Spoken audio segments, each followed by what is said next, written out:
Hello दोस्तों, मैं राहुल आपका स्वागत करता हूं नौकरी ज्ञान के इस मंच पर। आज दोस्तों ये वीडियो रहेगी आपकी बीएसएफ एचसीएम की सैलरी के ऊपर। बहुत ज़्यादा कमेंट्स आ रहा था कि सैलरी क्या रहती है बीएसएफ एचसीएम की या फिर सीआरपीएफ एचसीएम की, यानी हेड कांस्टेबल मिनिस्ट्रियल की। ठीक है, तो इसमें मैं आपको बताऊंगा कि सैलरी है क्या रहती है। ठीक है, और जो ऑन ड्यूटी यानी अंडर ट्रेनिंग आपको सैलरी कितनी मिलती है, या और फिर उसके बाद या ज्वाइन कर लेते हैं आप तो सैलरी कितनी मिलती है। ठीक है, तो वो कई सारे कमेंट्स आ रहे थे, तो उस सारे कमेंट्स का आज आंसर देने वाला हूँ। तो वीडियो को लास्ट तक जरूर बने रहेगा।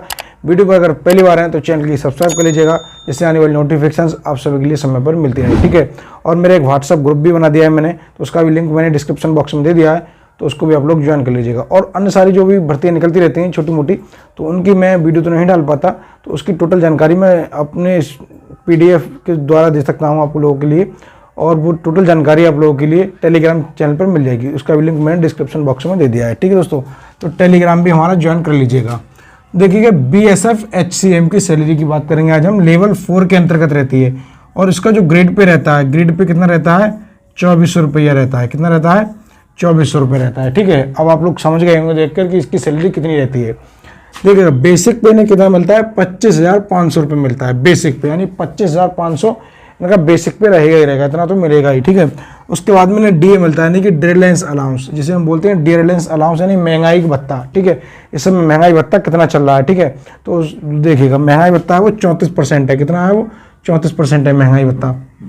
8670 रुपया है। कितना है, 8670 रुपये। ठीक है, HRA यानी कि house rent payment, house rent payment होता है HRA, वो 27% लगा है। ये 3 कैटेगरी में होता है।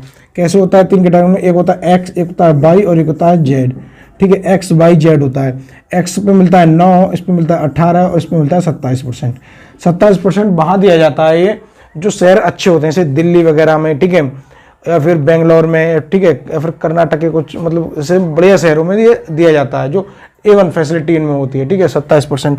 18% कैसे दिया जाता है, जैसे बरेली हो गया आपका, ठीक है, मथुरा हो गया, यहाँ पे 28%। और जो गांव वगैरह के एरिया में आपकी ड्यूटी होती है तो वहाँ पे आपको 9% ही दिया जाता है ये। ठीक है दोस्तों, तो इतना आपको दिया जाता है ये। ठीक है, तो मैंने ये 27% का ले लिया है। 27% HRA बनेगा आपका 6,885 रुपये, यानी कि जो सारा कुछ उसमें परसेंट मिलेगा आपको वो बेसिक पे का ही मिलेगा। बेसिक पे जैसे आपको 25,500 रुपया है या 21,700 रुपया है, तो उसका ही आपको मिलता है। ठीक है, RI में क्या होता है, ये होता है राशन मनी।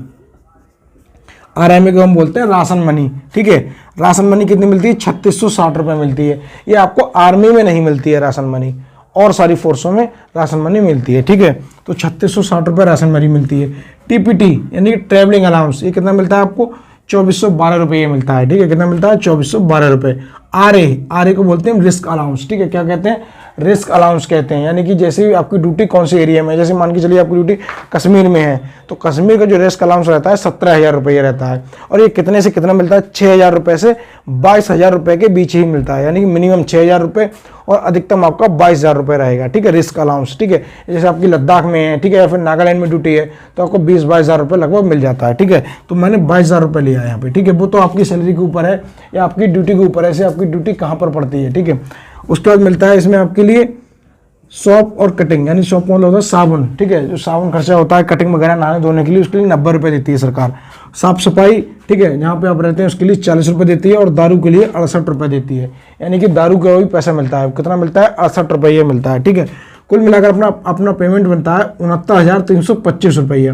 कितना बनता है पेमेंट, 69,325 रुपये। ठीक है, और इसमें अब आपकी कटौती होती है। कटौती क्या होती है, जैसे आप लोग रिटायर होंगे तो रिटायर के समय भी तो आपको पैसा चाहिए नहीं चाहिए। ठीक है, तो वो भी आपको लगभग 80-90 लाख रुपए, फिर 1 करोड़ के आसपास जो बन जाएगा वो आपको पैसा चाहिए। ठीक है, बीमा वगैरह का सब मुझ करके कितना करता है।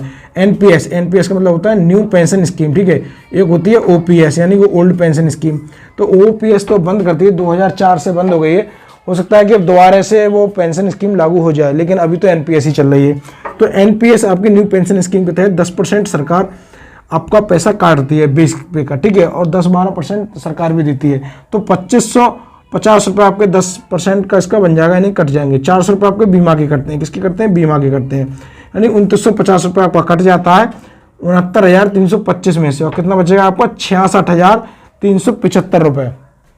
66,375 रुपये आपका बचता है, और वो आपके खाते में आता है। ठीक है, और उसके बाद अब बात करेंगे कि डीए बढ़ता है नहीं बढ़ता। देखिए बेसिक पे आपका हर साल बढ़ता रहता है, ठीक है, 10% या 12% या 5% हर साल बढ़ता रहता है। जैसे मान के चलिए 25,500 आपका पहली साल है, तो अगली साल आपका 26,500 हो जाएगा, ठीक है। 1,000 रुपये से कम नहीं बढ़ता है, 1,000 रुपये से ज़्यादा ही आपका बढ़ता है, ठीक है। तो आपकी जो सैलरी होती है 80-90,000 आराम से 3-4 साल में पहुँच जाती है, ठीक है। अब बात करेंगे रिस्क अलाउंस की। रिस्क अलाउंस का ये होता है अगर आपकी ड्यूटी अच्छी जगह लग जाती है कोई, तो आपका रिस्क थोड़ा कम मिलता है, और ज़्यादा बुरी जगह लग जाती है तो रिस्क आपको ज़्यादा मिलता है, ठीक है। अगर इसमें आपको कोई दिक्कत हो तो आप लोग कमेंट करिएगा, उसको मैं पूरी कोशिश करूंगा बताने की, ठीक है। अब बात करते हैं ड्यूटी की। इसकी ड्यूटी कितने दिनों तक दे सकते हैं, मतलब आर्मी में क्या होता है 14 साल तक की होती है, लेकिन इसमें क्या होता है कि ड्यूटी के लिए कितने साल तक दे सकते हैं, तो ड्यूटी आपको 60 साल तक दे सकते हैं, ठीक है। कितने साल तक दे सकते हैं, 60 साल तक दे सकते हैं, ठीक है दोस्तों। पहले क्या होता था, पहले ड्यूटी के लिए हम लोग 58 साल थी इसकी उम्र, ठीक है, किसकी, बीएसएफ की, लेकिन बीएसएफ ने इसकी एज बढ़ा दी है, कितनी कर दी, 60 साल कर दी है। तो कितनी उम्र हो गई आपकी, 60 साल तक ड्यूटी दे सकते हैं। प्रमोशन इसके अच्छे तरीके से होते हैं। जैसे आप लोग हेड कांस्टेबल पर मान लीजिए नियुक्त हुए हैं, हेड कांस्टेबल के बाद आप बनेंगे एएसआई, एएसआई के बाद बनेंगे आप एसआई, ठीक है। एसआई के बाद आगे की प्रोसेस चलती रहती है और आप लोग डीएसपी तक जाके पहुंच जाते हैं। अगर आप बीएसएफ एचसीएम से नियुक्त होते हैं तब तो आप डीएसपी तक आराम से पहुंच जाएंगे, बिल्कुल अच्छी अपनी 60 साल की सर्विस में, ठीक है। और जो एएसआई वगैरह होता है या एसआई होते हैं तो इनका लेवल 5 रहता है सैलरी का, ठीक है, लेवल 5 रहता है, उनकी सैलरी भी ज़्यादा रहती है, ठीक है। ऑन ड्यूटी पेमेंट कितना मिलता है, ऑन ड्यूटी का मतलब होता है अंडर ट्रेनिंग। अंडर ट्रेनिंग आपको पेमेंट कितना मिलेगा, अंडर ट्रेनिंग आपको ये वाला पेमेंट बिल्कुल भी नहीं मिलेगा। अंडर ट्रेनिंग में क्या होता है 9 से 10,000 रुपये आपके लिए दिए जाते हैं आपके खर्चे के लिए, बाद में आपकी शपथ हो जाती है, शपथ होने के बाद में आपको टोटल पेमेंट दिया जाता है, ठीक है। फर्स्ट ज्वाइनिंग पे कितना मिलेगा, फर्स्ट ज्वाइनिंग पे आप लोग मान के चलिए 40 से 42,000 रुपये के बीच आपको मिलेंगे।